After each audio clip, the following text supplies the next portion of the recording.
Found this 1969 Legend rotting in a barn for 30 years.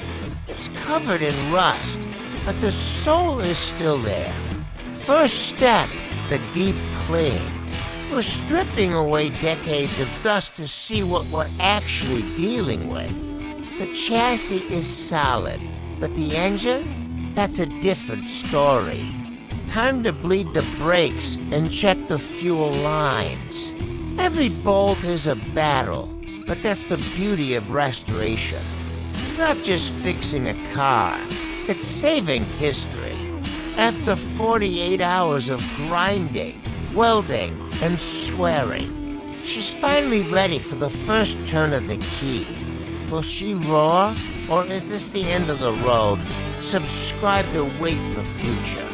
We don't just fix cars, we bring them back to life. Next up, the paint job.